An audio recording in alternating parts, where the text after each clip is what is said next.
자, 이 배종찬 본부장 모시고 대선 닭개비 특별 초대석으로 2부 하겠습니다.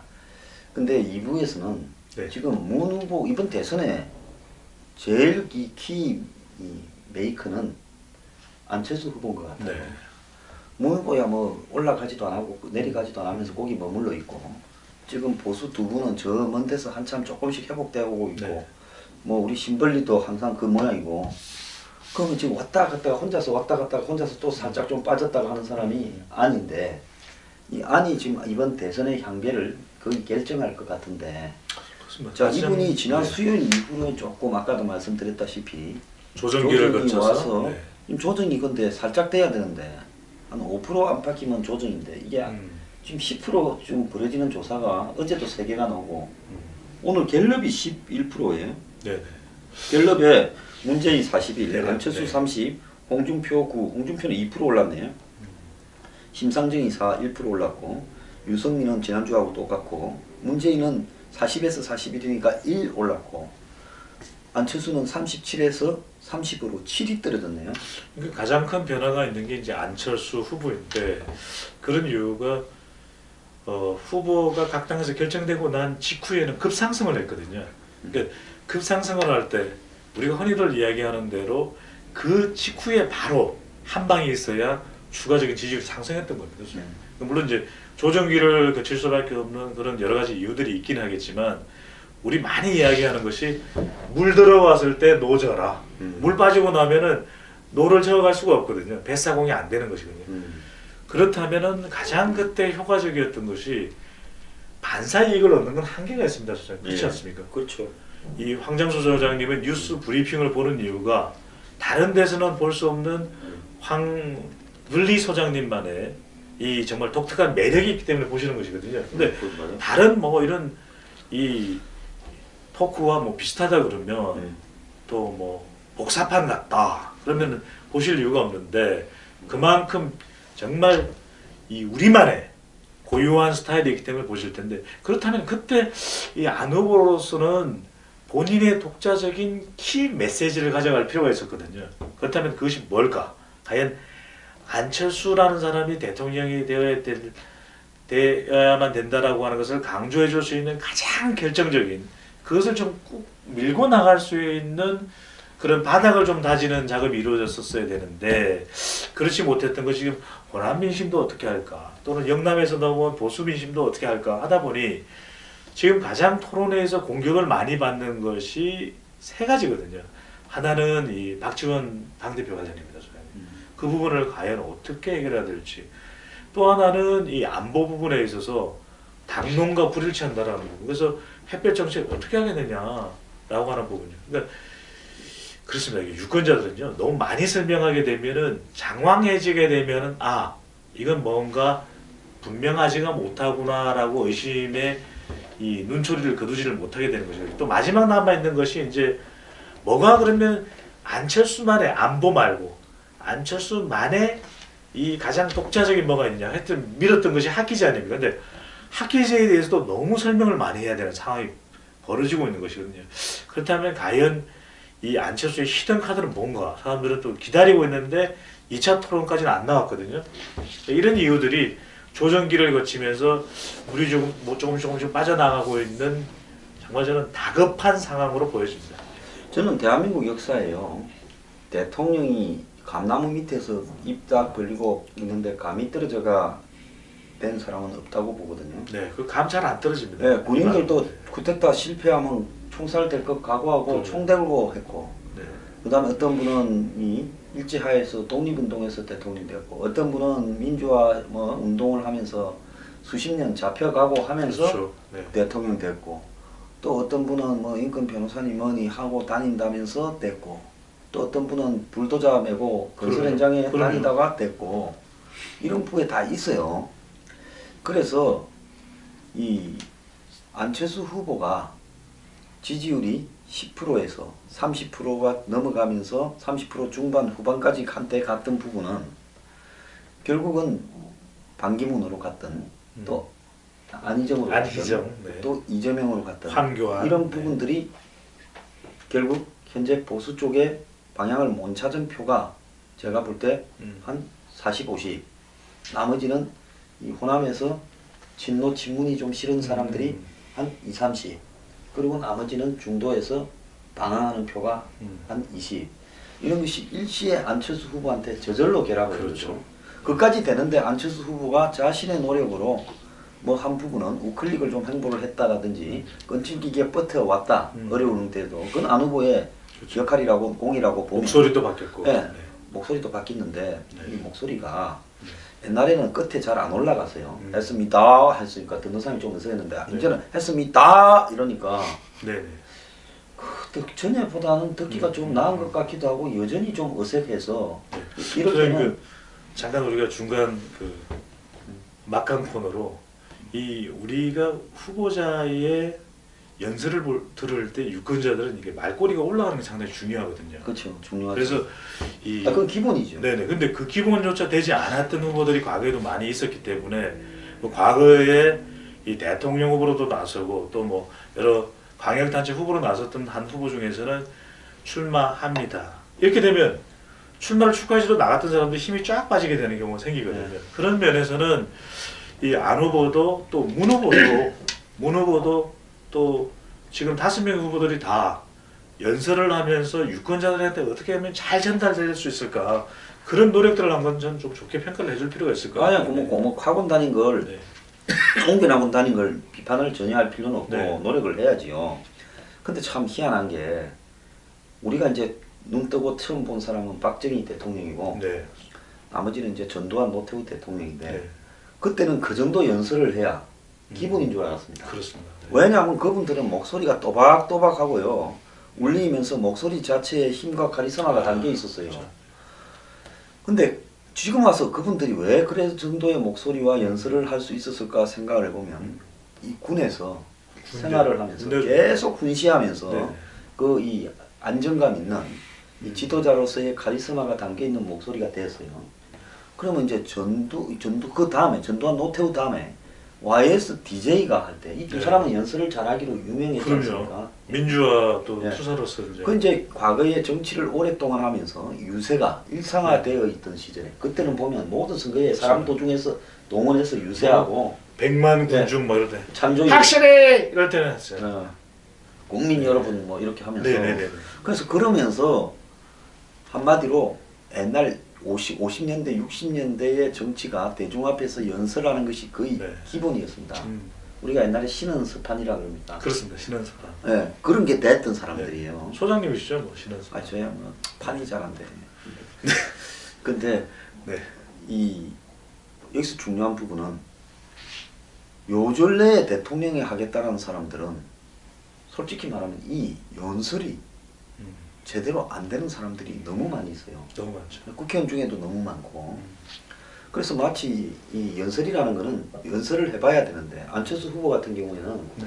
뭐 기업하고 이러면서 연설을 전혀 안 해본 또 뭐 청춘 콘서트 하던 네. 이런 입장에서 왔는데 또 경상도 저도 경상도고 우리도 뭐 그런데 네. 보리문둥이 중에서 보면 말을 좀 잘하는 스타일도 있고 또 어떤 보리문둥이는 말을 좀 못하는 스타일이 있는데 안 후보는 솔직히 말하면 연설에 적합한 스타일의 어투거나 말이 아니에요.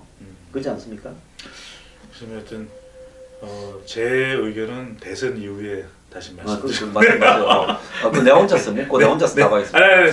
그리고 또 안 후보가 네. 대중적으로 네. 이렇게 성장 과정이나 이런 데서 네. 대중들을 바라보면서 막 일을 갖다가 리더십 그렇죠. 있게 하고 기회가 그런 없으니까. 부분이 아니니까 왜 이 성격상의 문제이기 때문에 전혀 뭐 개인적인 험은 아닙니다. 이 사람의 눈을 똑바로 보고 연설을 똑바로 저도 사실은 대학교 다닐 때까지만 해도 대중 앞에 나서서 말하는 거나 이런 거를 굉장히 꺼려가지고요. 네. 옛날에 뭐 반장하라고 막 사양하고 믿기지가 않는데요. 학교에 바 대표하라 해도 사양하고 이렇게 숨어 다녔어요. 도저히 믿기지가 않습니다. 진짜 그랬어요. 네. 요즘에 소장님의 모습으로 보면 아니, 어릴 때부터 가장 그 골목 대장, 그 다음에 학생들뿐만 아니라 선생님까지도 두려워하게 만든 학생이었지 않았을까. 제가 그야말로 샤이 보수라니까 샤이. 네. 그런데 샤방샤방 고수로. 네. 안 후보는 이제 그게 잘 이렇게 토론에 적합하진 않는데 네. 토론에 보면 끝날 때까지 내가 볼 때 3등 4등 할 것 같아요. 그러니까 소장님 말씀하신 대로 우리가 토론 이야기를 안 할 수가 없는 것이 결국 토론이 한 방일 수가 있거든요. 토론에서 이 역전시킬 수 있는 우리 국민들의 마음을 바꿀 수 있는 그 단 15초의 강모가 세상을 바꾸지 않습니까? 그것처럼 이 토론회에서 보여주는 그 이미지. 근데 중요한 건 세 가지거든요. 저희들이 이 TV 토론의 효과, 선거에 대한 효과를 갖다 이렇게 분석을 해보면 그 토론에서 얼마만큼 메시지를 정확하게 전달하느냐. 그러면 말하는 사람의 입장에서 생각하지 말고 듣는 우리 국민들이, 유권자들이 어떻게 생각하는지 너무 중요하거든요. 그럴 때 가장 중요한 것이 공감력, 공감시킬 수 있는 능력이 있느냐. 그리고 상대 후보를 설득할 수 있는 능력이 있느냐. 이거 너무나도 중요할 수밖에 없고요. 또 마지막으로는 이 후보자가 전반적인 이미지가 정말 리더십이 있게 보이는 그 부분이 참 중요하거든요, 선생님. 근데 그런 부분들을 느끼기가 이 정말 죄송한 이야기지만 그 5명의 후보들 다 충분하지는, 물론 그 중에는 뭐 심상정 후보, 유승민 후보 아주 또 발군의 그런 토론 능력을 가지고 계신 분들인데, 결국 중요한 건 그렇다고 해서 그분들이 지금 유력하게 지지율이 20% 30% 뛰어오르지 않는다라는 것은 사람들이 가지고 있는 고정적인 생각을 못 벗어나고 있거든요. 그래서 저는 소장님 말씀대로 정말 토론에서만큼은 발칙한 상상, 국민들을 위해서 정말 틀을 깨부수는 대미 안에 알을 깨고 나오는 그런 후보자의 모습을 정말 보고 싶은데 여전히 정형화된 스탠딩. 그러니까 제가 참 안타까운 게 우리가 영화 같은 거를 보면 그 법정 영화 같은 데서 특히 네. 많이 나오는데 잠깐 한 2, 3분 이야기를 하는데 1, 2분이나 네. 완전히 그냥 그걸 보는 사람들에게 이 감동을 줘버리면서 그러네요. 눈물이 나죠. 판을 싹저리 해버리는 영화들이 네. 있거든요. 네. 근데 이 지금 9분이라는 시간을 가지고 토론을 하는 부분에 있어서요, 이 후보들이 지나치게 테크니컬하게 접근을 하면서 네. 이렇게 막 뭐 공부만 하거나 외우기만 하거나 이런 준비를 하다가 발생하는 일이 네. 문재인 후보한테는 상대가 주적이나 적을 물을 거라고 음. 준비를 안 시켰느냐. 전 그게 정말 이해가 안 가는 거예요. 음. 수많은 참모들을 갖추고 있을 건데 문재인 후보가 두갈식으로 이렇게 답을 했으면 국군 최고 통수권자로서 군은 적이 있어야 존재하는 거 아닙니까? 그러면 북이 주적 맞다. 국군 최고 통수권자로서. 네. 다만 통일부도 관장하고 또 국가에 이렇게 이 전쟁을 방지해야 되는 입장에서는 내가 북한하고 대화를 해야 될 그런 위중적인 위치에 있다라고 이렇게 말해버리면 그냥 넘어갈 부분이거든요. 그렇습니다. 네. 두갈식으로 앞에 말해버렸으면. 그런데 그 부분을 가지고 이 주적이라고 말했느냐 안 했느냐로 보면서 끝까지 할 수 없다라고 해버렸기 때문에, 아니 만약에 문 후보가 국군 최고 통수권자로서 북한이 주적 맞다라고 말을 한 부분을 가지고 내부나 또 문 후보를 지지하는 집단 중에서 얼마나 많은 사람이 이탈을 하겠습니까? 그건 다들 이해할 만하다 이렇게 갈 건데, 네. 마찬가지로 안 후보도요, 대북 송금은 불법이 맞습니다. 그건 뭐 아무리 이 목적이 좋다고 하더라도 있어서는 안 될 부분이라고 하고, 판결까지 네, 있었으니까. 햇볕 정책에 대해서만큼은 그것은 뭐 자기가 또 긍정적인 면이 있는 것은 박지원이나 네, 또 뭐 호남 맞습니다. 정서를 고려해서 공가가 있다 이렇게 네. 말을 했으면 끝날 부분인데 두 사람 다 여기 공이 걸려들었어요.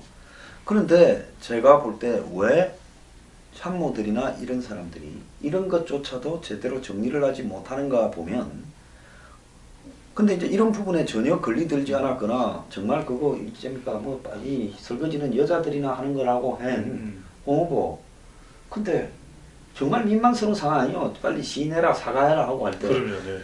근데 뭐 아예 내가 스트롱맨처럼 좀 보이려고 했는데 뭐 미안하게 됐습니다. 이러는데 그냥 스님 넘어가 버렸고. 그렇죠. 그런 에피소드처럼 돼버렸잖아요.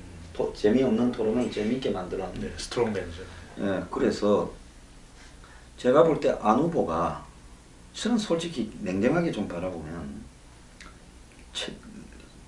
최선으로는 지지난주에 조금 늦었다 싶더라도 적어도 지난주에 본인이, 이건 뭐 본인이 선택할 부분인데요. 네.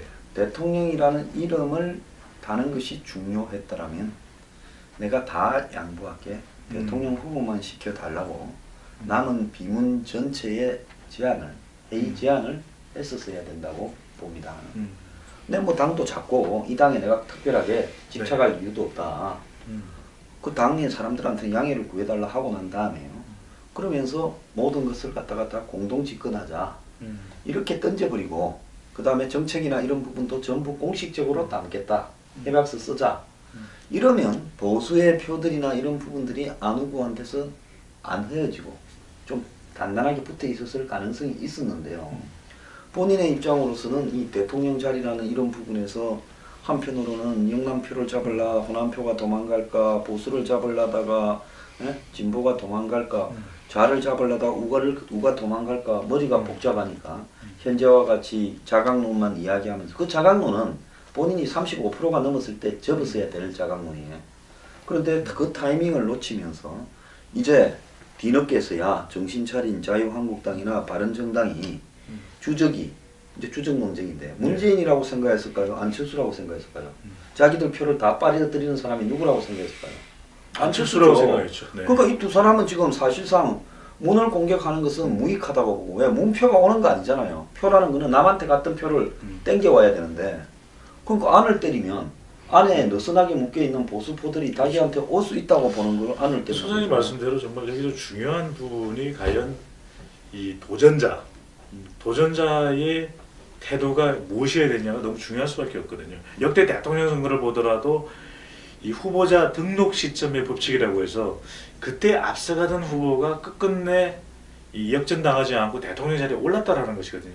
그런 이전에 그런 사례들이 있었다면 이번 대선은 뭐 다르게 또 바라보는 시각도 있기는 하지만 약한 자가 강자를 이기기 위해서는 또 다른 약자, 이 마음이 통할 수 있는 상대 아니겠습니까? 그들과 힘을 합해서 또 강자와 맞서야 된다는 것은 지극히 상식적인 것인데 그러기 위해서는 오히려 이 홍 후보가 됐든 또는 유 후보가 됐든 그리고 심지어는 심 후보가 됐든 그들과 포용하는 모습, 그래서 더 판을 키워서 내 쪽으로 이 유권자들의 마음을 묶어두는 소장님 말씀대로 그런 어떤 행동이 됐든 정치적인 접근이 됐든 아니면 본인이 가지고 있는 기량으로 아이디어가 됐든 한방이 되는 그게 있었어야 되는데 바로 그런 부분들이 없었다라는 것이 그러면서 네거티브 공방이 됐거든요. 그러니까 결국 이 우리나라 대통령 선거에서 네거티브만으로 상대를 앞서기는 매우 힘듭니다.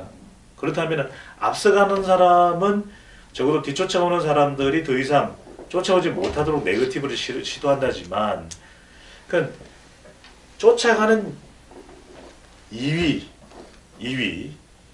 후보가 앞서기 위해서 네거티브를 쓴다라는 것은 사실은 이건 가장 효과적인 방법은 아니거든요.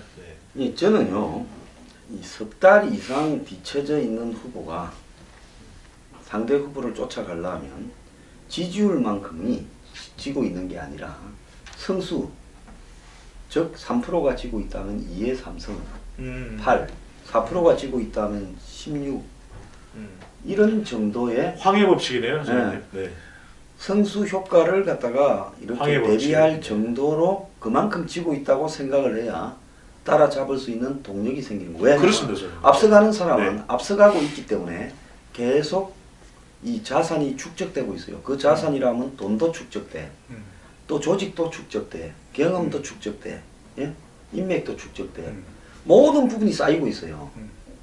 그런데 원래 이 안철수 의원 국민의당은 저 집에 있다가 일부가 떨어져 놓은 작은 집이고 이 사람들은 계속 여기서 대선을 몇 번이나 치러보면서 그렇죠. 노하우와 경험, 인적 자본 등이 축적돼 있고 물적 자본도 축적돼 있어요.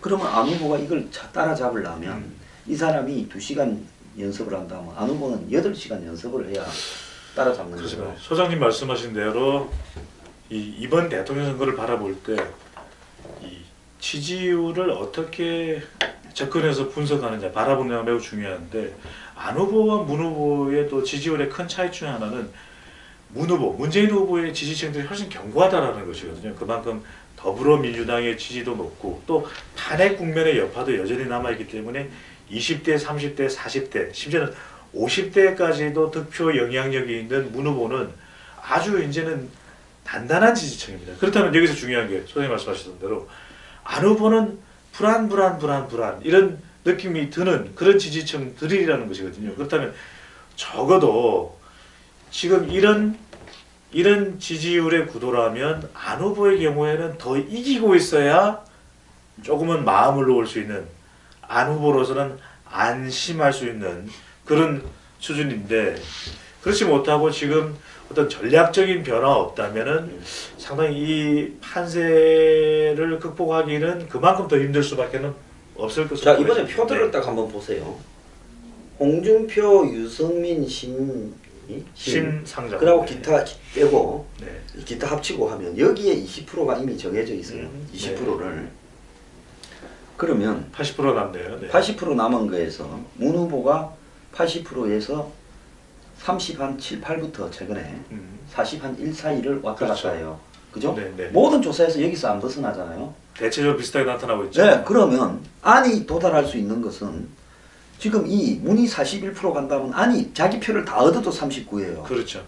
그럼 문이 37을 한다면 음. 안은 얼마를 해야 되겠습니까?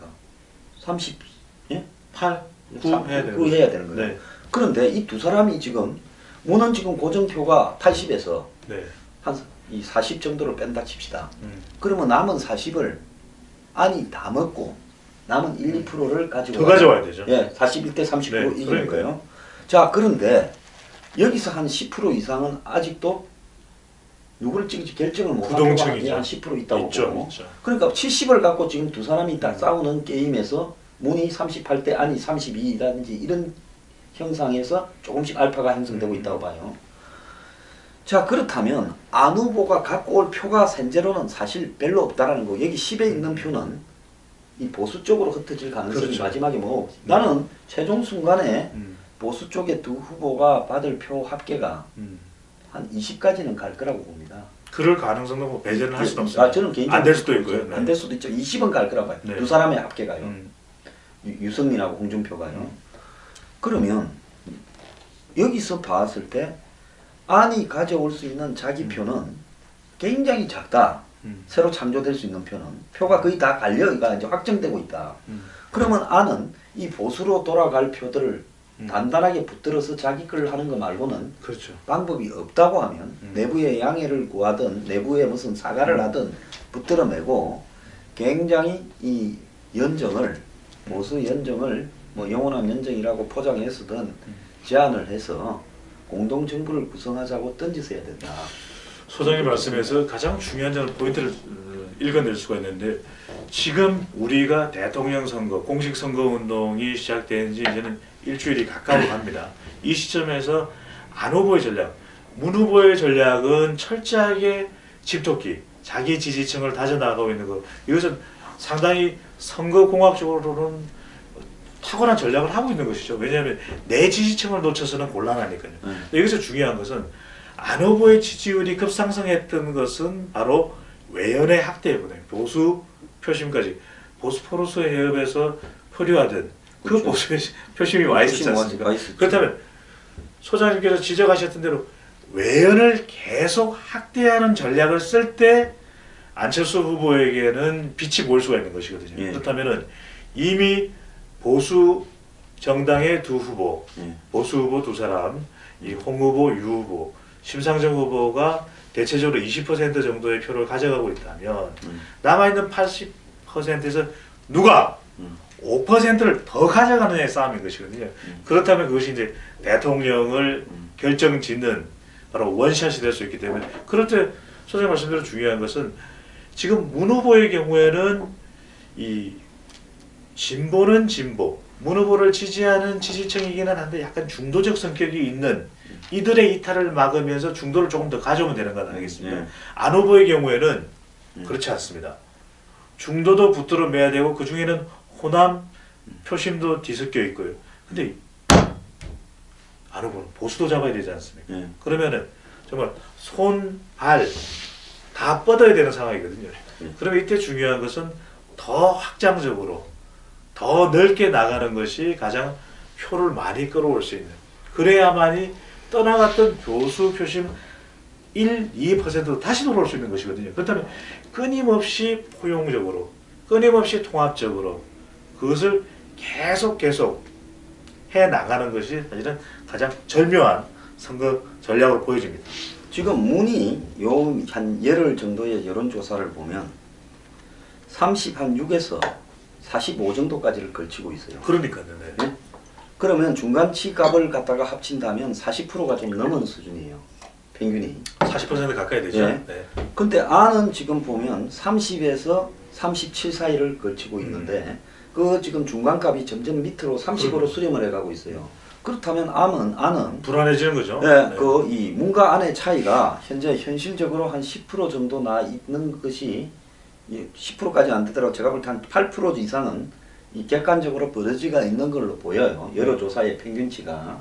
그렇다면 대체적인 분석으로. 대체적인 네. 분석으로 그렇다면 아니 여기에서 과감한 승부수를 던져야 되는데 아니 연설에서 휘어잡아서 토론에서 그렇게 하기도 어려울 것 같고 그렇다고 뭐 정책이나 공약이 이렇게 뛰어나서 이렇게 할 부분은 뭐 별 의미가 없고요. 네. 사람들이 주목을 안 하니까.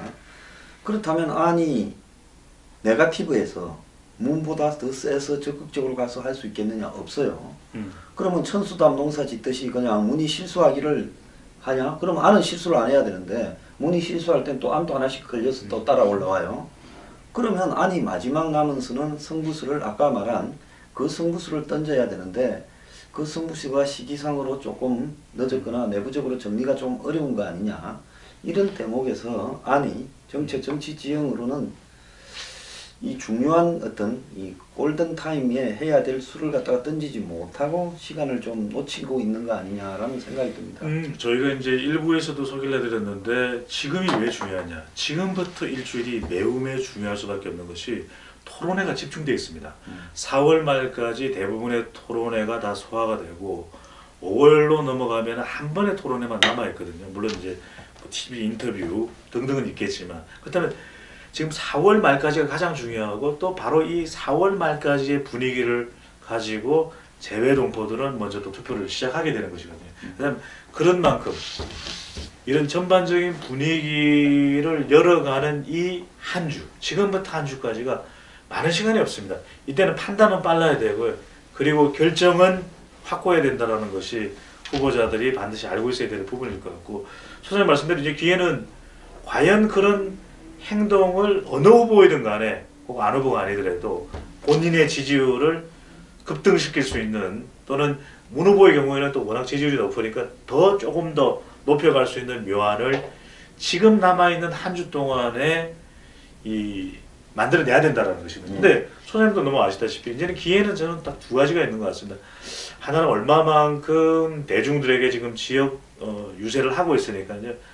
정말 전국의 많은 사람들이 또는 아주 결정적인 이 캐스팅 보트를 쥐고 있는 세대나 또는 지역에 대해서 이 한방이 될 수 있는 그런 이 정책 메시지, 공약 메시지를 과연 준비하고 내놓을 것인가라고 하는 부분.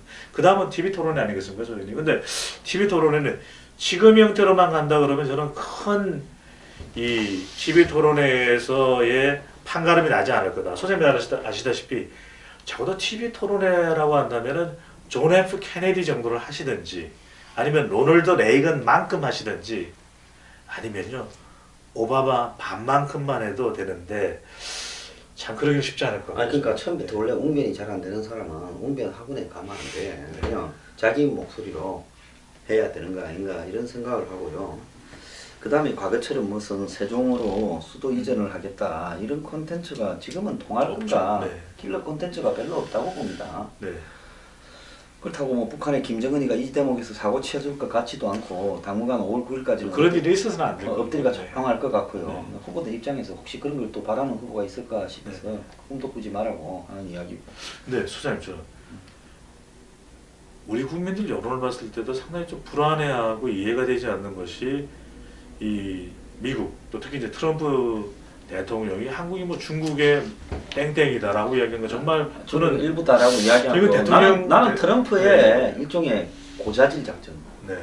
시진핑도 연미기고. 음. 왜냐면 시진핑하고 트럼프하고 2시간 동안 구석에 가서 쑥닥쑥닥 했어. 네. 갔다 온 뒤에 시진핑하고 북핵 문제를 논의를 많이 했어. 네. 그러니까 사드도 뭐 앞으로 뭐 어떻게 북이 핵을 폐기하면 잘해줄 수 있다 뭐 이렇게 이야기했다는 별의별 이야기가 다 나오잖아요. 그럼 트럼프가 가만히 생각해 보면 저게 또 이걸 기하로 해가지고 또 한국에 지 영향력을 이렇게 하고 새로 정권이 바뀔 확률이 높은데 그 바뀐 정권의 대통령들은 시진핑하고 또 친하게 지내려고 할 거 아니야. 그러면 이때 이제 악동이 생각하는 방법이 뭐겠어요? 국민 정서를 이렇게 제가 대한민국. 나한테 옛날에 니는 쫄병이라 하더라. 이런 말을 딱 해갖고 싹 흘리잖아. 그 일부러 흘린 게 아니라 말 실수하듯이. 진짜 트럼프 대통령의 트러블 전략이네요. 그 트러블 아니야. 전략. 네. 펜스가 잘 있다가 가면서 한미 FTA. 암참에 가서 한미 네. FTA하고 어제 트럼프가 가만히 있다가 철강 네. 이슈, 저 포스코의 철강 덤핑 판정할 수도 있다 이거 아니겠어요? 그럼 이걸 왜 던지느냐? 자, 한국의 대통령에 당선된 사람이 또 목소리를 좀 낼 거 아닙니까? 대통령 네. 당선되면 눈에 보이는 게 없어. 미국에도 알만 알겠다. 노라도 그래 뭐 노라고 하든가 네. 말든가. 너네 저 환율 지대가노 네. 뭐 FTA 개정하지. 정말. 그러면 이제 어쩌겠어요. 네. 아니 막 내가 그냥 한번 술 먹고 헛소리 했는데 어떤 걸로 하시죠. 이러려고 한 거라고 봅니다. 네. 정말 대한민국의 운명을 이렇게 외국의 정상들이 쉽게 이야기해서는 안 될 것 같고요. 특히 이 국민들이 정말 급증을 또 했던 또 하나의 이슈가 과연 칼빈슨 함은 어디를 향했는지. 아 그거는 어제 니미츠 함도 그렇고 뭐 레이건 함은 그거는 갤동 난거 레이건 함은 요코스카에 또 있었다고 그러거든요. 그거는 간단한 거 아니에요. 네. 요코스카. 어제 뻥이라 했잖아. 왜 이랬을까? 네. 어제 뻥이라 했잖아. 네. 북한이 맨날 뻥치니까 나도 한다. 그러니까 이 트럼프는 내가 이야기를 하잖아요. 과거에 어떤 대통령들에게 이렇게 있는 신이나 네. 또 그의 근엄함, 정직 이런 게 아니라 삼성에 대해서 삼성 땡큐 한마디로 공장 짓게 강제로 만들었잖아요. 네. 자, 그래서 트럼프가 지금 한국의 대선 결과를 내다보고 이제 슬슬 건물을 치놓고 있어요. 한국에. 자, 그런데 나 하나 이해 안 가는 게 국민성에 일본이 임진왜란 때부터 한국은 우리 속국이었다 하면 지금 막 일본 대사관 앞에 아이고. 가서 불 지르고 막 분신하고 돌 던지고 야단 났을 건데 네. 중국이 저는 우리 속국이었다고 하는데 데모하는 사람 하나 없습니까? 광화문 앞에. 네? 그래서 점점점 할 말이 없습니다. 선생님 그러니까 참 정말 이게 이런 국제적 상황을 보더라도 정말 대통령이 이 난국에 제대로 된 인물이 대통령이 되었으면 하는 마음 간절합니다. 네. 그럼요. 자, 오늘 감사합니다. 감사합니다. 예.